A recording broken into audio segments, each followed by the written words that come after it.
What's up, y'all? It's week 10 on Men's Room FTM, and it's Saturday, and it's Devin here with media, is this week's topic.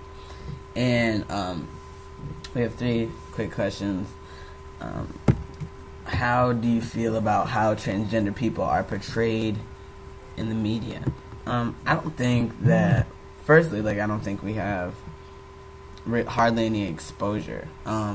I mean, with the new Chaz Bono coming out, we have a little bit more, which is a shift and a change. But overall, I don't think that we have a lot of exposure in the media.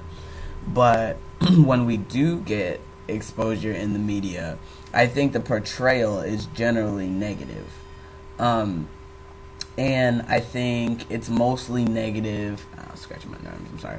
It's mostly negative out of ignorance, I think, out of misunderstanding. People aren't quite sure what to make of us, and more people, what I found is more people than not don't know what transgender is or have no concept of how it could even work.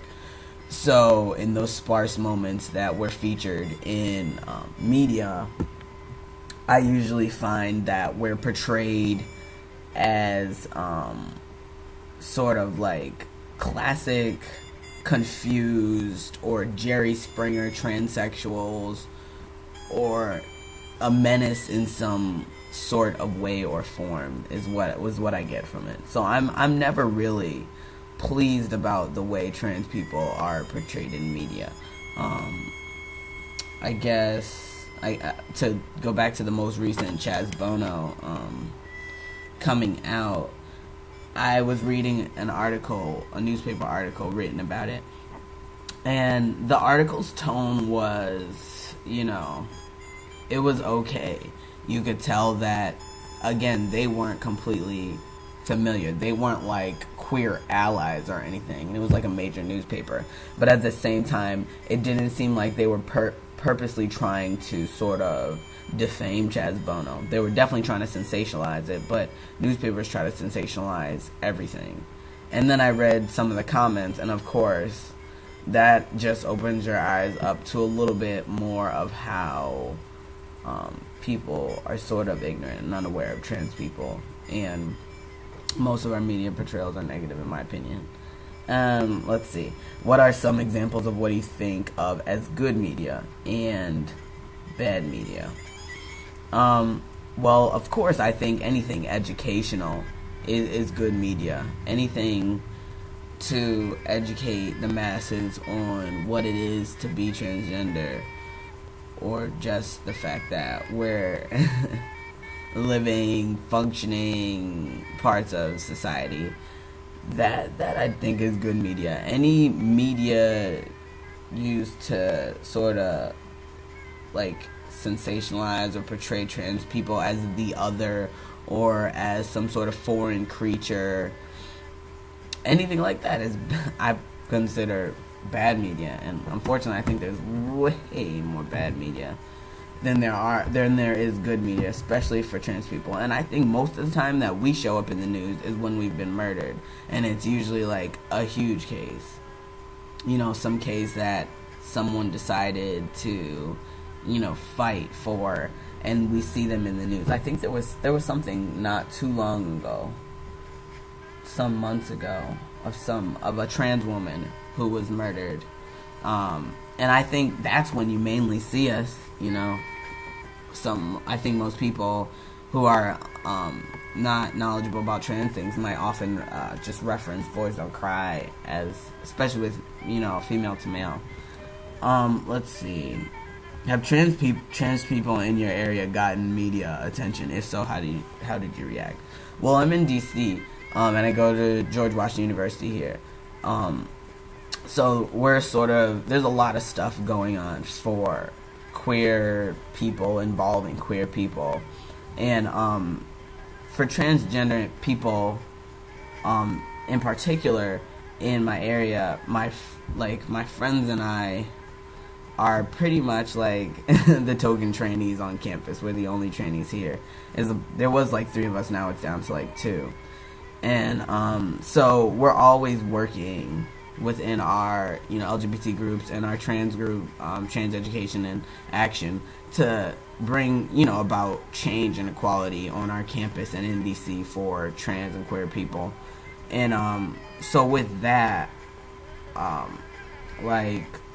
we get into the school newspaper, which exposes more people on our campus to trans people, which is really, really positive. And then also, I had experienced some discrimination in school, and subsequently the city paper did an article on it, and I think that it was done really well.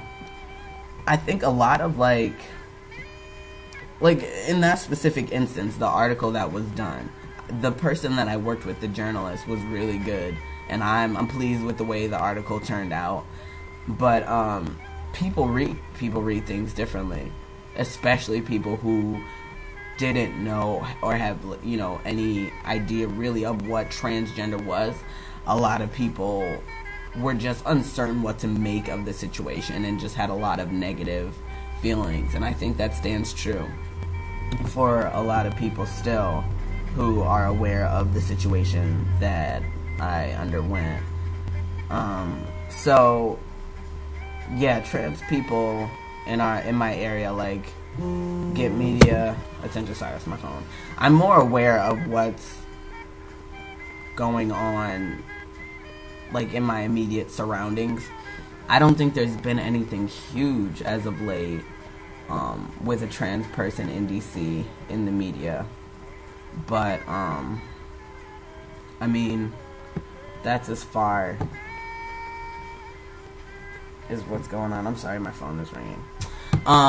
Yeah, so I think that's it. Have transgender people in your area gotten media attention? If so, how did you react?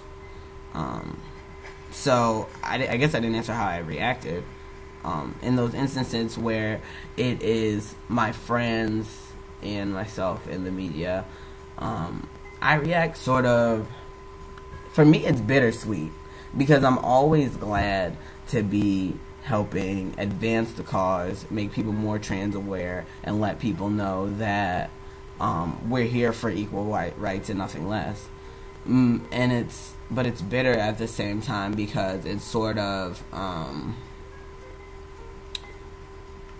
I don't know, it sort of exposes a person into this light. It puts you into this category of the trans person that I don't necessarily want to define my entire character when people think of me. When people think of Devin, I don't want them to automatically go to trans man. I mean, and I'm proud of being trans, and of course I fight for trans rights, but at base I want to be known as Devin, the dude, the human being, and then who is trans and who fights for trans rights and things like that. So I mean, that is sort of the bittersweet sort of bits about what I found about being in the media in this area. And I think my friends might feel the same way. Well, I think that's all I have to say about media. So, have a good Saturday, y'all.